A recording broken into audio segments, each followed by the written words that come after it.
The only heir is my daughter. You all are worthless, my daughter-in-law screamed in my face. I didn't answer her. That night, I hugged my 3 grandchildren, and we left the house, taking with me the secret of the $60 million and leaving on the table the DNA test that could shatter all her lies. I'm glad you're here. If you're watching this video, give it a like, subscribe to the channel, and tell me in the comments where you're listening to my story of revenge from. I want to know how far it has reached. That morning, the Cleveland sun was beating down hard, hot enough to burn your soul. I was standing in our small kitchen, flipping pancakes on the griddle, trying not to let them burn. The smell of the pot of beans simmering rose up, but it wasn't enough to cover the poverty that clung to every corner of the house. On the table, there were just a few pancakes, a plate of beans, and a cup of coffee so thin it barely tasted of anything. I glanced over at Michael, my little boy of just 3, playing in his old wooden crib with some broken toy pieces. Roger, my husband, was sitting at a corner of the table, scowling, muttering something about breakfast. Beans again, Sarah? How do you expect me to get through the day on this? His voice was sharp, like a knife twisting inside me. I bit my lip to keep from answering him. I hadn't done anything wrong. I was just trying to survive another day. Then, like a strange gust of wind, everything changed. A brand new, shiny car glided down the alley in front of the house. The silent engine stopped, and I heard a door open. I peeked through the dusty window. A woman got out of the car, dressed very elegantly, with her hair in a high bun and heels that glittered in the sunday. Her gaze passed over me, cold, as if I wasn't worth a second of her time. Roger jumped up and quickly put on a white shirt, the only good one he had, the one he wore to church. He splashed on some cheap cologne, the kind that smells really strong, and filled the whole kitchen. My heart sank. "Where are you going?" I asked with a trembling voice, though I tried to sound calm. Roger didn't even look at me. He just answered dryly, "Business." He went out and opened the car door for that woman, with a gesture as delicate as if she were a treasure. She smiled and handed him a fat, bulging envelope. Their eyes met as if they shared a secret I could never be part of. I stood frozen in the doorway, my hands still clutching my old, worn dress. Roger turned and looked at me one last time. There was no warmth left in his eyes, only an icy determination. "I can't keep living in this misery, Sarah," he said in a monotone voice, as if reciting something he had memorized. "She can give me a better life." Those words struck me like a lightning bolt. Before I could say anything, he was already getting into the car. The car started, leaving a cloud of dust in the alley. I ran after him, shouting his name, but my voice was lost in Michael's cries coming from the house. But the car had already disappeared at the end of the street, taking with it the entire world I thought was mine. I returned to the house, my feet heavy as if I were dragging stones. Michael was still crying, and his childish sobs drowned out the sound of my heart breaking into pieces. I hugged him tight, as if letting him go would mean losing him too. My tears fell, wetting his curly hair. The kitchen felt empty. Only the smell of cold beans and burnt pancakes remained. I felt lost, as if I were in the middle of a desert, not knowing where to go. My neighbor, Mrs. Rose Miller, came running. She must have heard the shouting from afar. She put her arm around my shoulders, her voice full of pity. "That man didn't deserve you, honey. A man like that, you're better off without him." I nodded, but the pain was tearing my soul apart. Deserved him or not, he was still the man I had once loved, with whom I had hoped to build a home. That night, I couldn't let myself sink into sadness. Michael needed milk, diapers. He needed a strong mother. I went to knock on the door of Anna's bakery, an old acquaintance, to ask for a job on the night shift. "Can you give me a hand?" I asked, my voice choked with emotion. Anna looked at me, then at Michael asleep in my arms, and nodded. "Of course, Sarah. Bring the boy with you. We'll put him to sleep next to the oven to keep him warm." That night, as I kneaded the dough with my hands, my eyes burned from the smoke and tears. Michael slept in a wicker basket I had brought, and every now and then he would stir and let out a little whimper. His cries mixed with the noise of the mixer, making the other bakers look at me with pity. An older woman brought me a glass of water and shook her head. "This is how it is for us women. We suffer a lot, but our children are the reason to keep going." I nodded, swallowing my tears, without stopping my kneading. When I got back home, the little house was sunk in darkness. The chirping of crickets outside seemed to tell my story. The story of an abandoned woman, with nothing but her son and a broken heart. I lay down on the old bed, listening to Michael's steady breathing. Looking at the water stains on the ceiling, I knew my life had taken another path. A path without Roger, without the dreams of a complete family. I took my son's hand and whispered to him, "As long as I have you, Mommy can handle anything." But inside I was terrified, afraid I wouldn't be strong enough, afraid the days to come would be filled with darkness. Time passed quietly, like raindrops on the tin roof, leaving no trace but a constant sound. Michael grew up in my arms, but the shadow of his father, Roger, was a void that was never filled. I watched my boy grow, from a little one who clung to my legs crying for milk, to a tall young man with the same eyes as his father, sharp but filled with restlessness. I had hoped he would be different, that he wouldn't follow in Roger's footsteps. But life is never how you want it to be. When Daniel entered his teens, I started to notice bad signs. He would come home late, his shirt ironed but smelling of cheap whiskey, and his eyes red as if he'd been in a fight. "Where were you so late, Daniel?" I would ask. He would just grunt. "Don't worry, Mom. I know what I'm doing." And he would slam his bedroom door, leaving me with an anxiety that ate me up inside. One day, Mrs. Rose, my good neighbor, pulled me to a corner of the yard and whispered, as if afraid someone would hear her, "Listen, Sarah. Your son is spending a lot of time with Ashley, Mr. Cyans's daughter. Be careful, that girl is no good." I nodded, thanking her, but with a knot in my stomach. I knew Ashley, a pretty girl with long black hair, who always wore short skirts and had a bright but calculating look in her eyes. I just prayed to God that Daniel wouldn't get into trouble. A few months later, on a drizzly afternoon, someone knocked gently on the door. I opened it and saw Ashley, her eyes full of tears and a hand on her already swollen belly. She looked at me, her voice trembling. "Mrs. Miller, I'm pregnant. Daniel said he would marry me, but now he's disappeared." I froze, feeling the floor open up beneath me. History was repeating itself, but this time it was my son, not Roger. I let Ashley in and made her a hot tea. "You can stay here as long as you need to," I told her, though the pain was breaking my soul. "But where is Daniel?" Ashley shook her head, tears streaming down her cheeks. "He said he was going away for work, but I called him and he won't answer." I hugged her, trying to hide the disappointment that was suffocating me. That night, Ashley slept curled up on the old armchair, and I stayed by the stove, watching the fire, wondering what I had done wrong for my son to become a man like that. Soon after, Ashley gave birth to a baby girl and named her Desiree. I looked at my granddaughter's tiny face, her big round eyes identical to Daniel's, and felt a mix of love and sadness. To get money for milk and diapers, I had to pawn my wedding ring, the last thing I had left from my marriage to Roger. The jeweler looked at me with pity. "Mrs. Miller, are you sure?" "It's a memory." I nodded, swallowing my tears. "My granddaughter needs it more." With the little money they gave me, I bought what was necessary for Desiree, but every time I saw my empty hands, I felt a hole in my chest.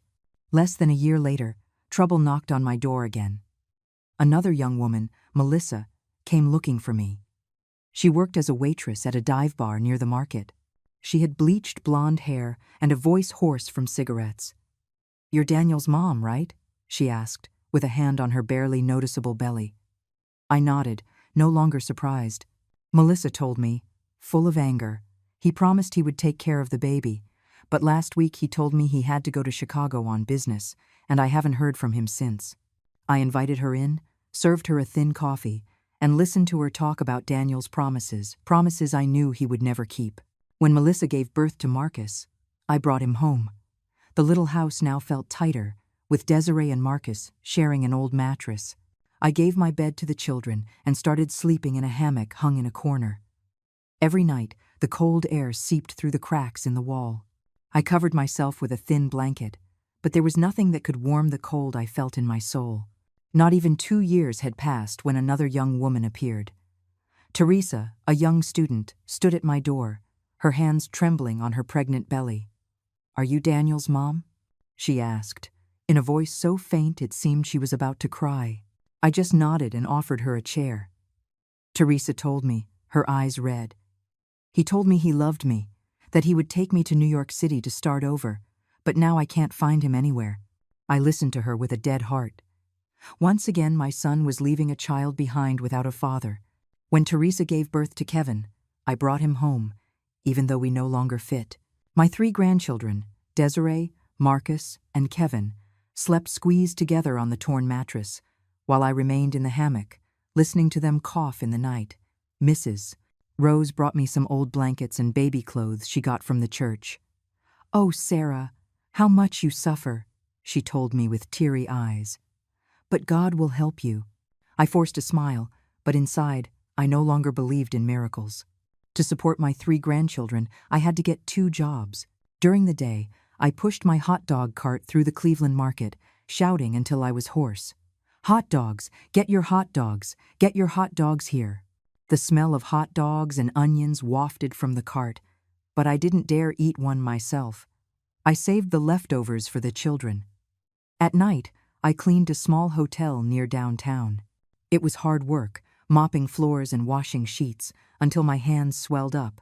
One day, I saw myself in the hotel bathroom mirror and noticed I already had gray hairs, my eyes sunken.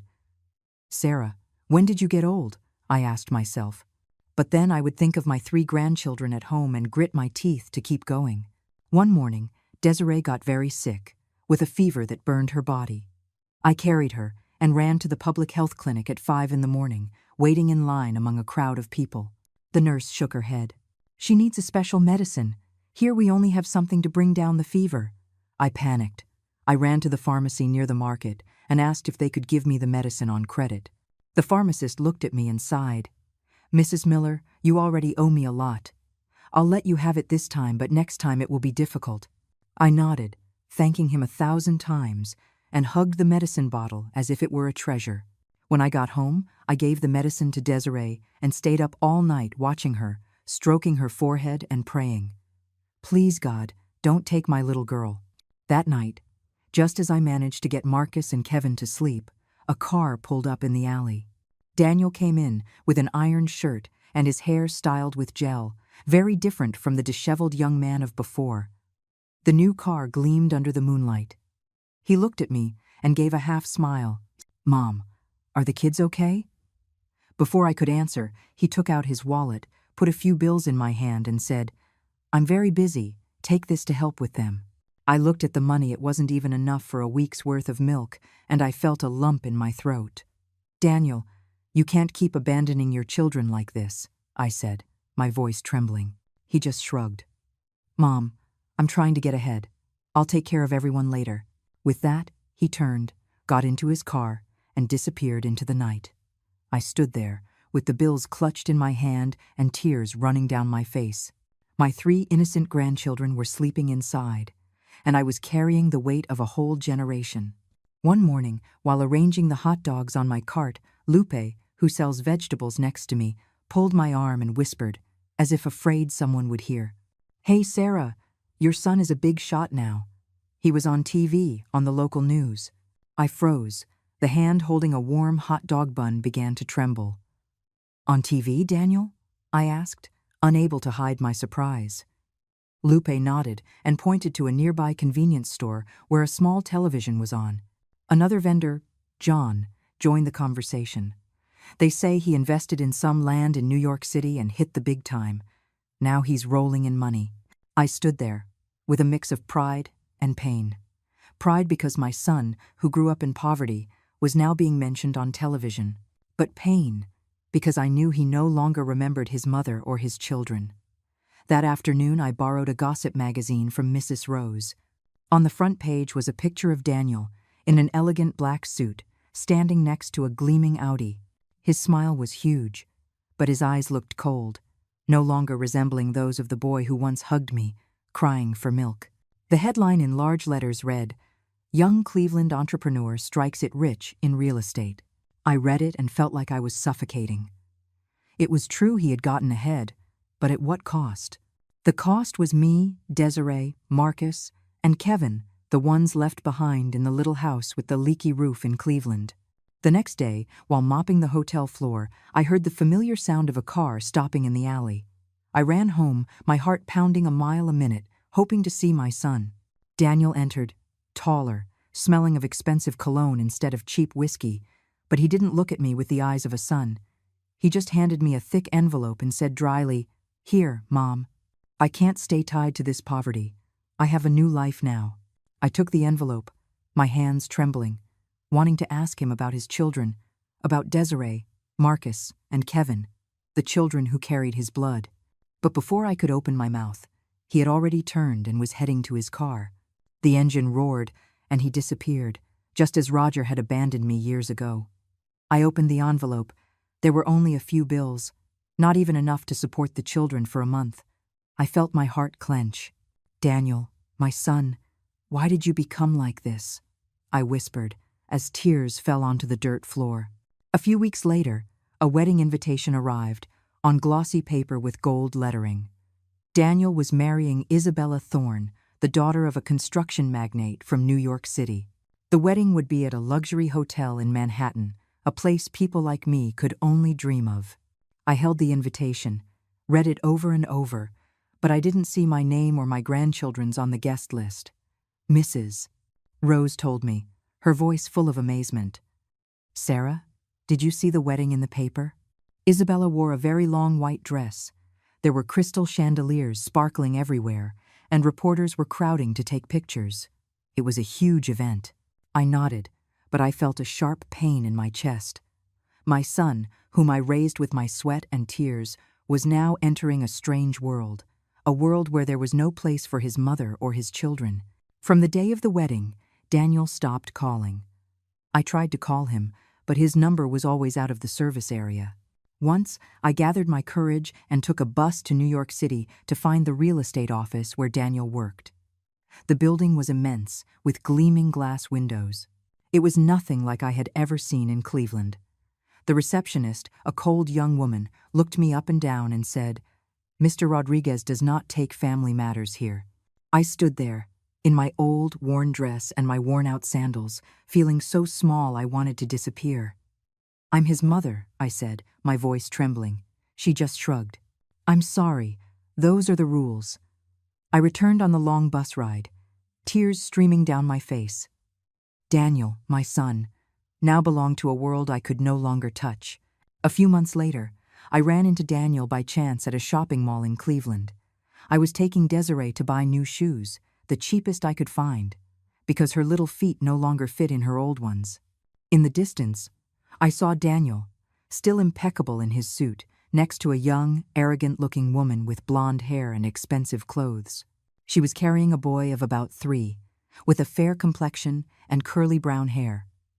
I approached, my heart pounding. "Daniel," I called out, my voice choked. He turned, with a surprised expression. "Mom," he said, and awkwardly placed a hand on my shoulder for a second. "This is Isabella, my wife, and this is Simon, my son." Isabella scanned me from my worn dress to my old sandals and whispered to Daniel, "Let's go, darling." I stood there, in the middle of the bustle, and could only nod, though I felt a lump in my throat. Desiree pulled on my hand and asked in a low voice, "Grandma, is that my daddy?" I swallowed my tears and forced a smile. "Yes, sweetie, but your daddy is very busy."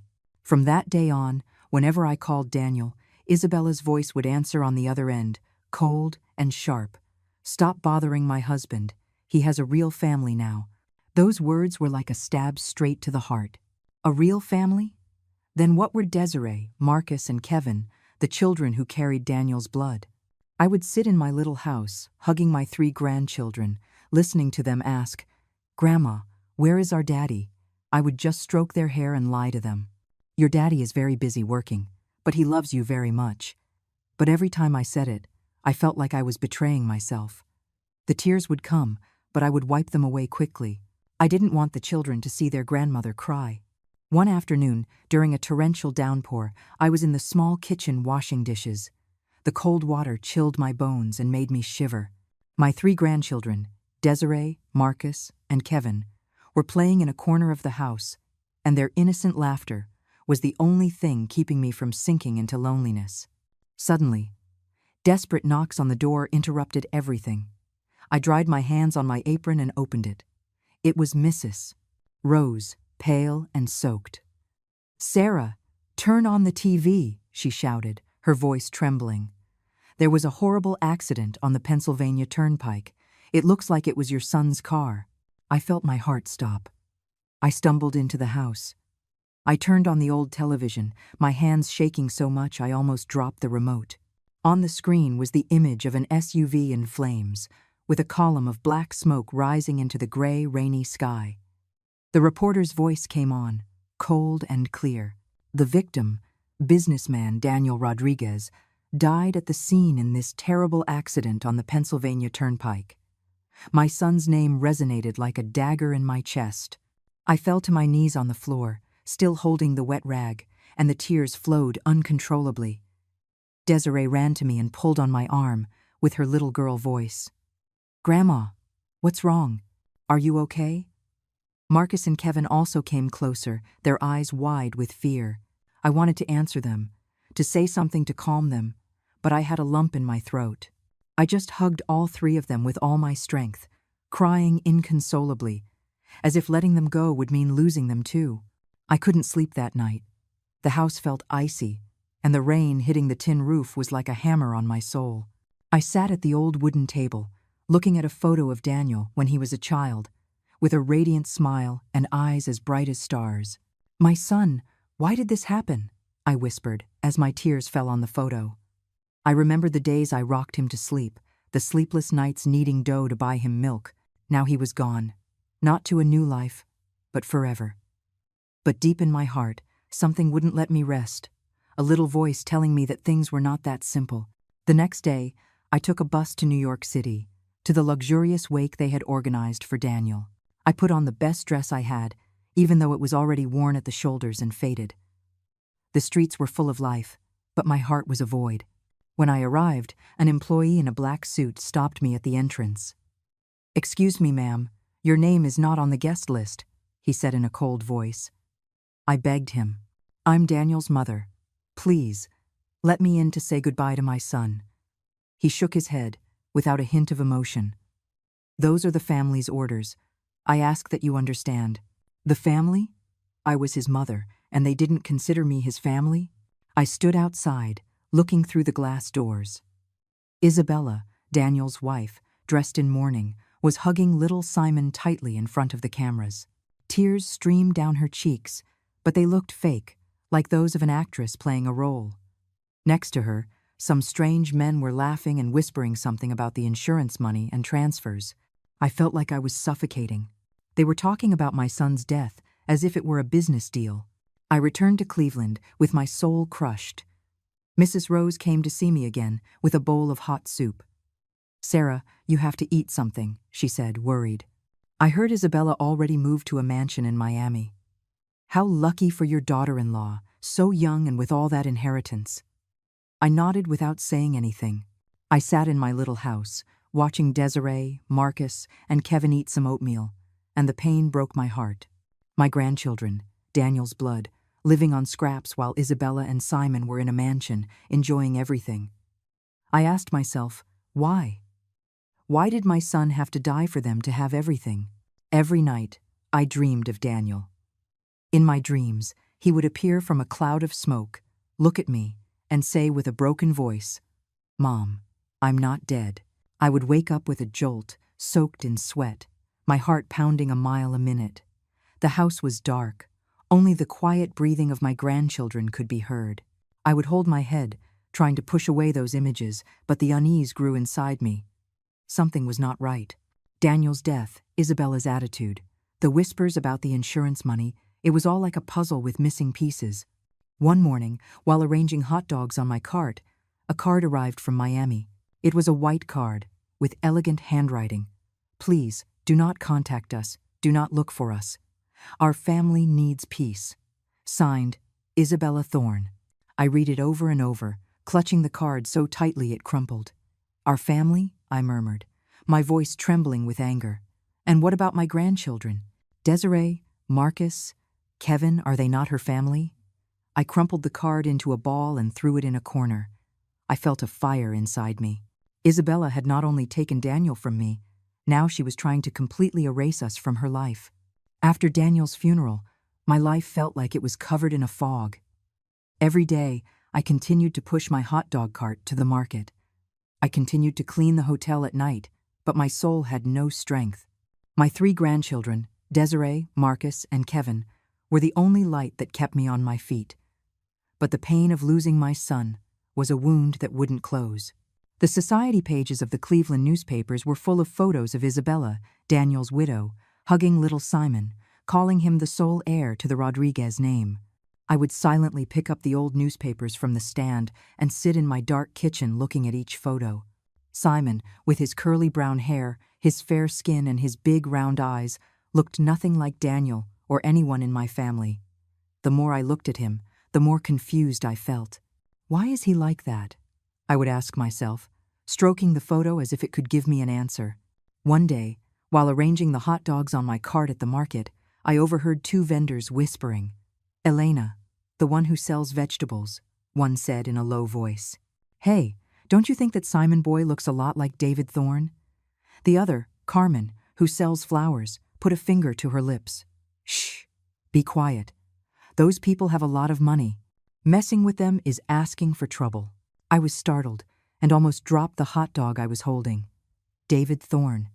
I had heard that name before from Mrs. Rose, who said he was a man who often visited Daniel's real estate office, a tall man, always dressed in gray suits with a kind but cold smile. Suddenly, an idea shook me from within. If Simon didn't look like Daniel, but he did look like David, was there something shady going on? I tried to calm down and continued selling, but my mind wouldn't stop racing. My shout of "Get your hot dogs!" That day sounded muffled and weak. As night fell, when Desiree, Marcus, and Kevin were fast asleep, I sat alone by the oil lamp. The little house was cold, only the chirping of crickets could be heard. I took out an old photo of Daniel from when he was 5, with a radiant smile next to the cactus we had outside. Then I placed it next to the newspaper with Simon's photo. The boy's face was visible in the yellowish light. Daniel's curly hair, my almond-shaped eyes, my mother's slightly short nose. There was nothing of us in Simon. The difference was so clear it sent a shiver down my spine. I whispered to myself, "Sarah, what are you thinking? He's your grandson, your son's son," but the more I thought about it, the less I could sleep. That night, I dreamed that Daniel emerged from a cloud of black smoke. With a pale face, he pointed at Simon and said, "Mom, the truth is in him." I woke up with a jolt, soaked in sweat, my heart pounding a mile a minute. That dream was like a warning that pushed me to act. The next day, I decided to find a way to get close to Simon. I found out that Isabella would be bringing him to Cleveland for a charity event in the main square. It was my only chance. I put on my cleanest dress, an old straw hat to cover my face, and hid in a corner near the square. My heart was pounding, as if I were doing something forbidden. In the distance, I saw Isabella, dressed luxuriously, holding Simon's hand as they got out of an elegant car. The boy was wearing a little white shirt. His curly hair moved in the wind, and he was entertained by a red balloon. I stood there, mixed in with the crowd, without taking my eyes off him. "I just need a clue," I told myself, clutching the shawl I had in my bag. When the reporters surrounded Isabella, Simon wandered off a little, his balloon floating. I approached, pretending to pick up a coin from the ground.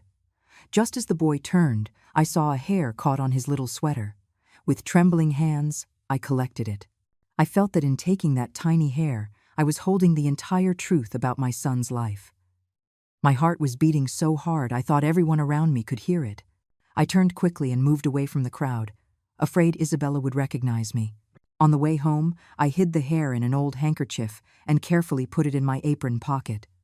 "This is the beginning, Sarah," I told myself, but the fear wouldn't go away. I knew I was entering a dangerous path, but I couldn't stop now. I stood in front of the door of a private clinic on the outskirts of Cleveland, my hand clutching the old handkerchief that wrapped Simon's hair. The wind was blowing hard, bringing the morning chill, but my heart was colder. I had saved every dollar from selling hot dogs, from the nights cleaning the hotel to the point of exhaustion, just to be able to pay for this test. The clinic employee, a young woman with a curious gaze, looked me up and down. "Are you sure you want to do this test?" she asked, in a monotonous but meaningful voice. "The result could change your life." I nodded, trying to make my voice sound firm. "I need to know the truth." My hands trembled as I placed the money on the counter, wrinkled bills, soaked with my sweat. The employee took it without another word and gave me a small receipt. I left the clinic, walking down the dusty dirt road, my heart heavy but with a small light of hope. This was the first step to finding justice for Daniel and for my grandchildren. The week of waiting for the results felt like an entire year. Every day I woke up early to make breakfast for Desiree, Marcus, and Kevin, almost always pancakes and beans, because there wasn't enough money for more. I laughed and played with them, but inside, anxiety consumed me. Every time the phone rang, I would jump, thinking it was the clinic. But it was almost always Mrs. Rose asking how I was, or the hotel owner reminding me to be on time. At night, when the children were asleep, I would sit by the oil lamp, looking at the old photo of Daniel. "Son, am I doing the right thing?" I would whisper, as tears rolled down my cheeks. I was afraid the result would destroy everything, but I was also afraid of living forever with the doubt. Finally, one drizzly morning, I got the call from the clinic. "Mrs. Miller, the results are in. You can come pick them up," the employee's voice said. I quickly put on my shawl, my old straw hat, and ran to the bus stop. On the way, I tried not to think. I just prayed, "God, give me strength." When I got to the clinic, the employee handed me a sealed envelope with a compassionate look. I took the envelope, my hands shaking so much I almost dropped it. I didn't dare open it right there. I just carefully put it in my apron pocket, close to my heart, as if it were a part of Daniel. When I got home, I waited for the children to fall asleep to open the envelope. Under the flickering light of the oil lamp, I broke the seal and my eyes fixed on the paper. A line in bold hit me like a slap in the face. No biological kinship exists between Simon Thorne and the Rodriguez family. I felt my strength leave me, and I almost dropped the paper. The truth was as cold as a knife in my heart. Simon was not Daniel's son. I sat there in silence, my head in my hands, trying to process what I had just read. All the times Isabella had boasted about Daniel's only son came to my mind. All the times she had pushed me and my grandchildren aside, calling us people who have nothing to do with us. Now it all made sense, but it hurt more than I had imagined. I went out into the yard. The Cleveland sky was falling apart. People were running for cover from the rain, but I let the water soak my face. The rain mixed with my tears, cold, icy, but I felt a strange relief. I finally had the proof in my hands. Simon was not my son's blood. But then, a new wave of questions flooded me. If Simon wasn't Daniel's son, who was his real father? And why had Isabella put on this whole show? Daniel's death? Could it have something to do with this secret?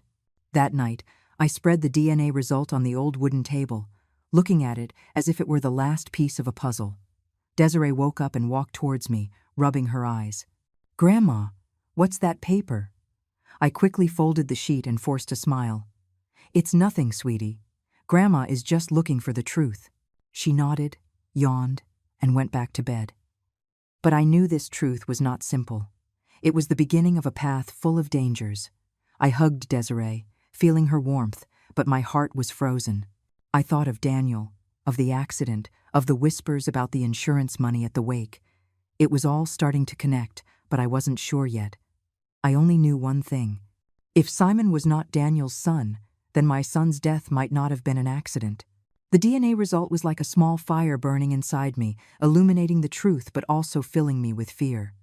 Simon was not Daniel's son, that was clear. But the bigger, sharper question stabbed my heart every night. Why? Why did Isabella have to lie? And my son's death, was it really an accident? I knew I couldn't stop, even if the road ahead was dark and dangerous. I had to find the truth, not just for Daniel, but for Desiree, Marcus, and Kevin, my grandchildren waiting for me in Cleveland. I decided to follow Isabella in secret. One cold, rainy night, I took a bus from Cleveland to Miami. I carried an old wicker basket with candies and handkerchiefs to pretend I was a street vendor. I put on my worn straw hat, pulled down low to cover my face, and told myself, Sarah, you have to be very careful. The bus swayed on the long journey, and the sound of the tires reminded me that I was entering a world that was not my own, a world of money and power. When the bus arrived at the Miami terminal, it was already day. The bright sea sun made me squint. I took a deep breath, trying to calm myself, and began my plan. I found Isabella's white mansion on a tree-lined street, so luxurious it took my breath away. Huge houses with high gates, elegant cars coming and going, and the sound of party laughter escaping. I hid on a corner, pretending to sell my candies and handkerchiefs on the sidewalk without taking my eyes off the mansion's gate. I spent several days sitting there, writing everything down in a small notebook: who came and went, at what time, in which car. I noticed that one man appeared frequently, driving a black SUV, tall, always in a gray suit. One day, I struck up a conversation with a neighbor, an old woman selling coconuts nearby. "Excuse me, ma'am, who is the gentleman who comes to the White House so often?" I asked, feigning curiosity. The old woman looked around and whispered, "That's David Thorne. He's been here a lot lately. They say he was very close to Isabella, even before she married the late Daniel." I felt my heart stop. David Thorne. That name again, like another piece of the puzzle. One night, I sat at a cafe with sidewalk tables, right across from the mansion, pretending to read an old newspaper. Through the large window, I saw David come out onto the balcony. Isabella took his arm, laughing and talking as if they were a real married couple. She was wearing a white silk dress, her hair pulled back, and her eyes sparkled under the light. I felt like I was suffocating. That image was so different from the Isabella I knew, the woman who had called me a nuisance and despised my grandchildren. I quickly wrote in my notebook, "David and Isabella, very close, balcony, 8 o'clock at night." My hands trembled, but I knew I was getting closer to the truth. To keep a closer watch, I rented a cheap little room a few blocks from the mansion. The room was small, with damp-stained walls and a bed as hard as a rock, but I didn't care. Every day I went to the sidewalk cafe and wrote everything down. What time David's car arrived, how long he stayed, what Isabella did.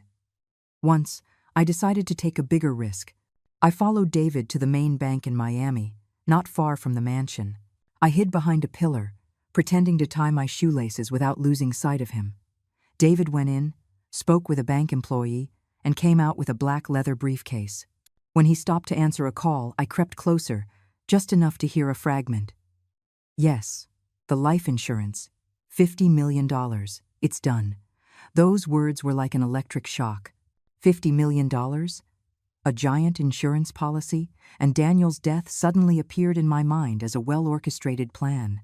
I wrote down all the details in my notebook, my hands shaking so much my handwriting came out crooked. That night, lying in the hard bed of my room, I listened to the sound of the waves in the distance. Every sound reminded me that the truth I had just discovered could cost me my life. I thought of Daniel, of the accident, of the column of black smoke on the TV. If my son's death was a murder for money, then I was dealing with ruthless people. I clutched my notebook, hid it deep in my candy basket, and told myself, "Sarah, you have to be even more careful." But deep down, I knew I couldn't turn back now. I had come too far, and the truth about Daniel's death was something I had to uncover, no matter the price. I knew the DNA result and the notes in my notebook weren't enough to unmask Isabella and David. They were just pieces of a puzzle, but I was missing the direct proof, a clear confession they couldn't deny. That idea tormented me day and night, giving me no peace in my little room in Miami. I had to act, even if it meant putting myself in danger. I thought of Daniel, of my son's smile, of the days when, as a child, he would hug me and promise to make me proud. Now it was I who had to fulfill that promise, to find justice for him.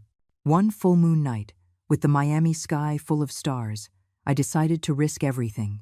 I disguised myself as a gardener, with an old, worn jacket, a straw hat pulled down low to cover my face, and a bag of old tools I had borrowed from the old man who sold coconuts.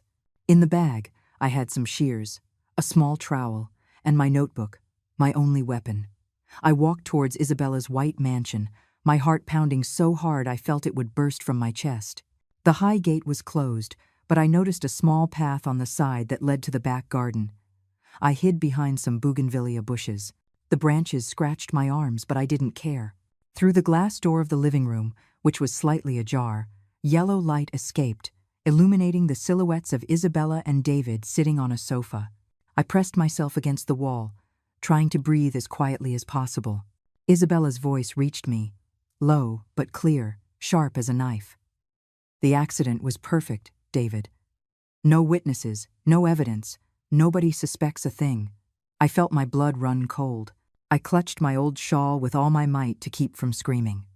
David replied in his deep, cold voice, "With the insurance money, we'll be untouchable. $50 million, Isa. We did it."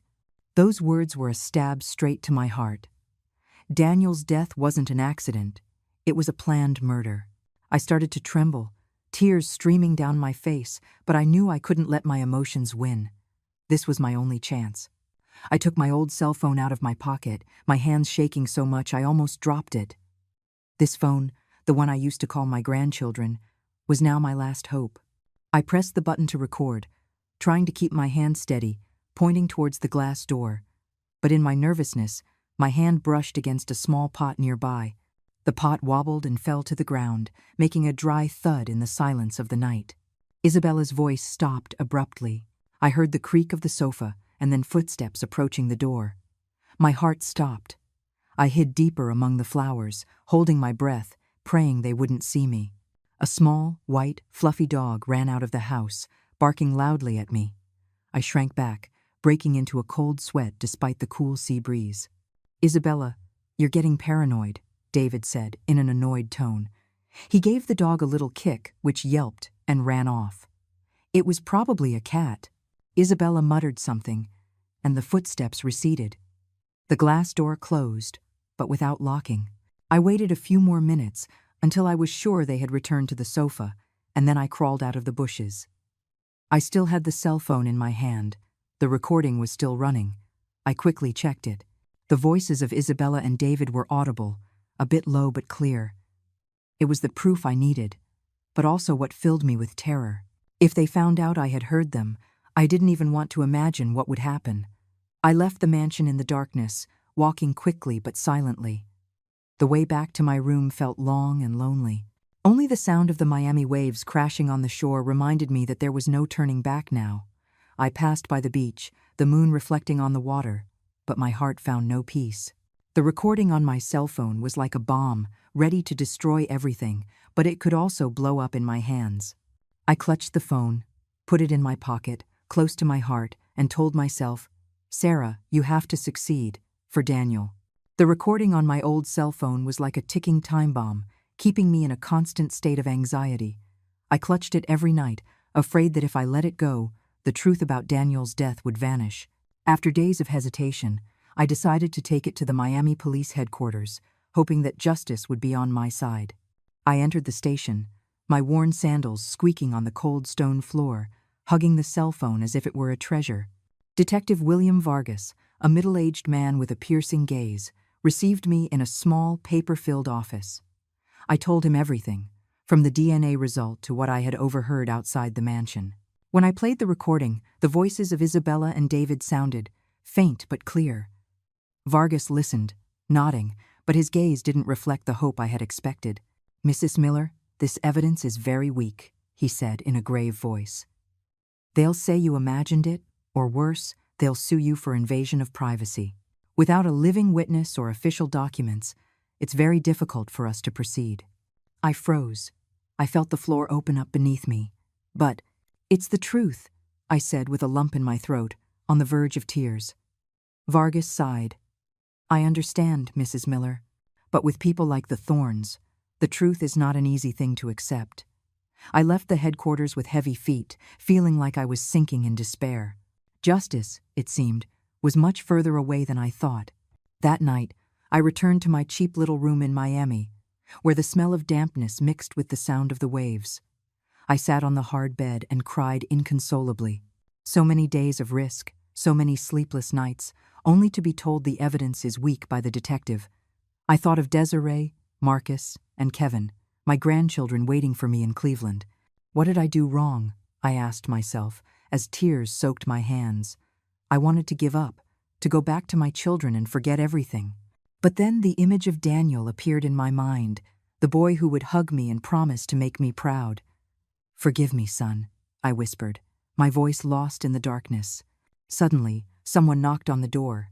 3 short knocks, 2 long ones. I jumped, my heart pounding. "Who is it?" I asked in a trembling voice, clutching the cell phone. No one answered. I thought of Isabella, of David, of the suspicious glances I had noticed on the street. Did they already know I was investigating them? Had they sent someone to silence me? I got up, my legs shaking, and approached the door, grabbing an old wooden chair as a weapon. When the door opened a little, I gasped.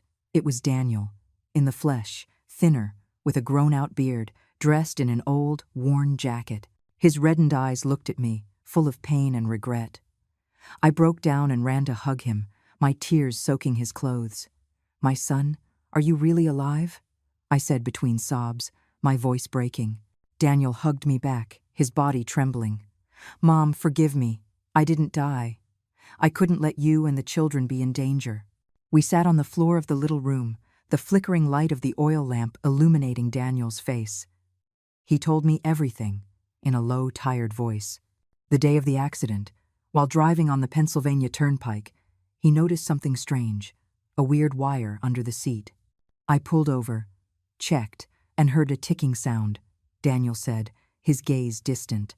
I barely managed to jump out of the car seconds before it exploded. I knew it wasn't an accident.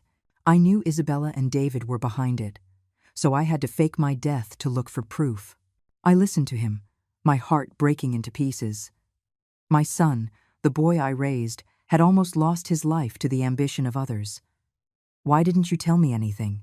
I asked, as the tears continued to flow. Daniel took my hand. His voice broke. "I was afraid that if you knew, you would go after them and they would hurt you. I had to protect you and my children."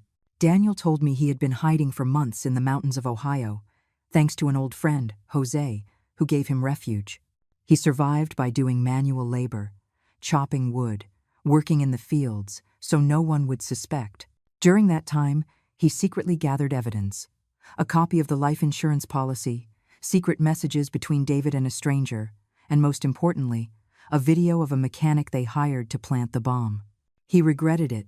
"Mom," Daniel said, handing me a small USB drive.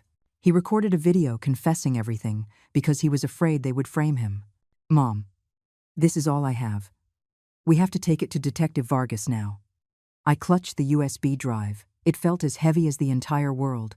My tears fell, a mix of happiness for having my son alive and pain for everything he had to go through. That morning, Daniel and I entered the Miami police headquarters, our hearts heavy but full of determination. The small USB drive in my hand seemed to hold the fate of our family.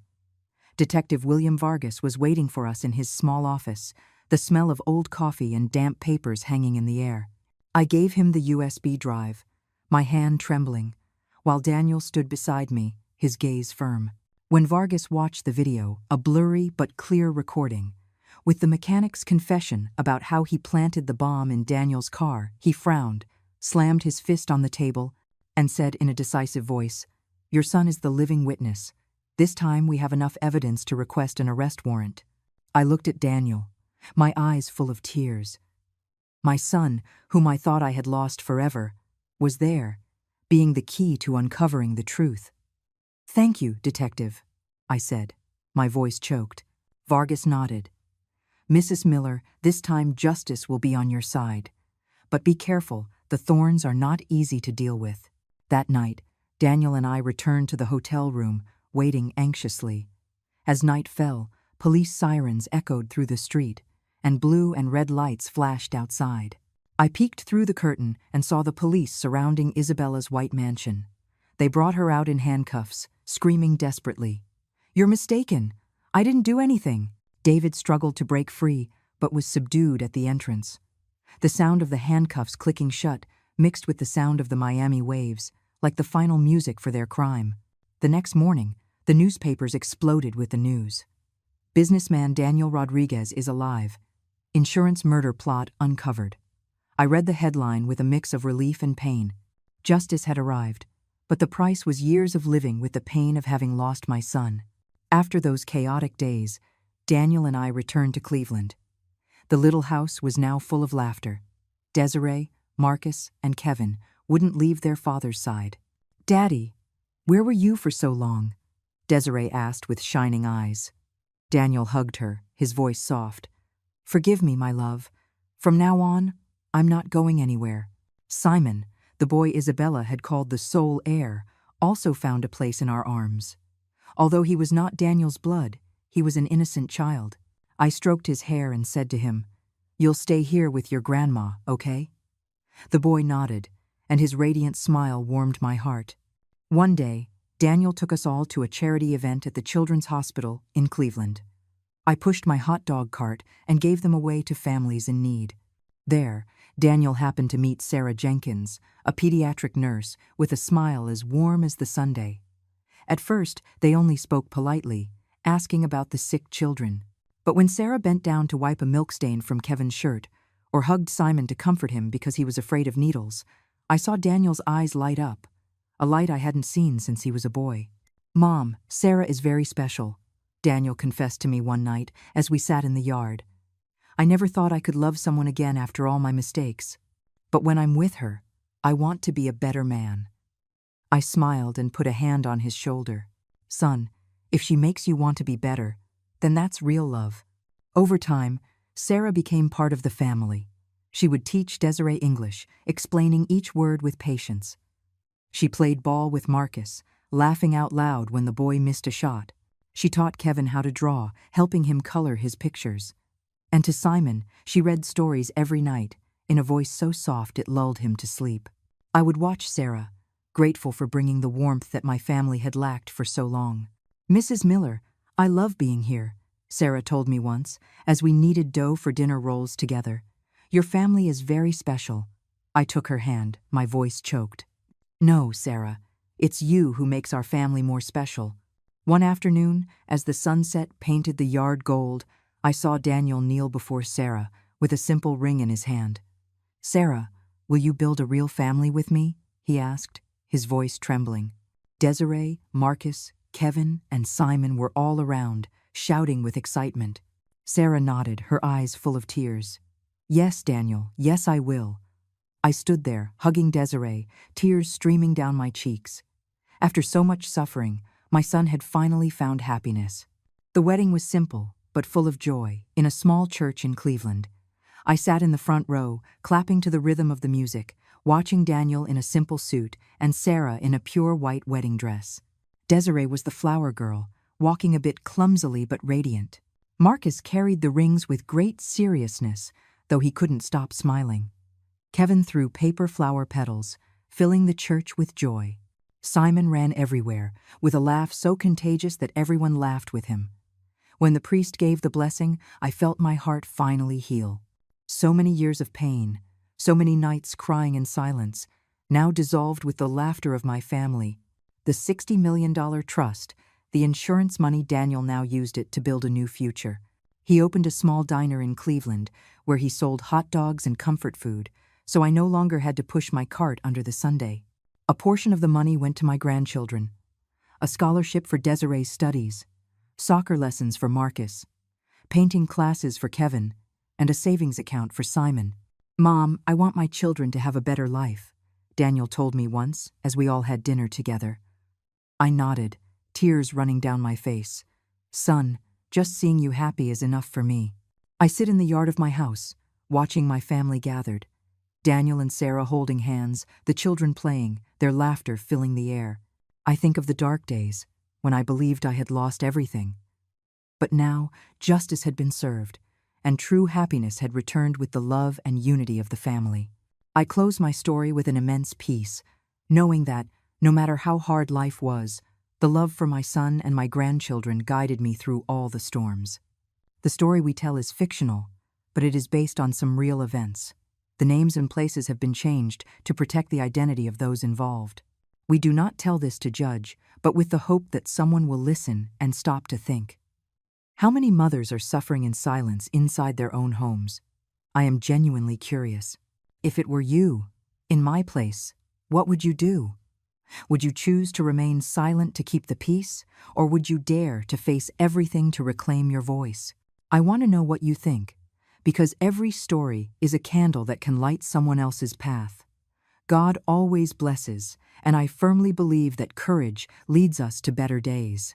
Meanwhile, on the final screen, I leave you two of the channel's most beloved stories. I assure you, they will surprise you. Thank you for staying until the end.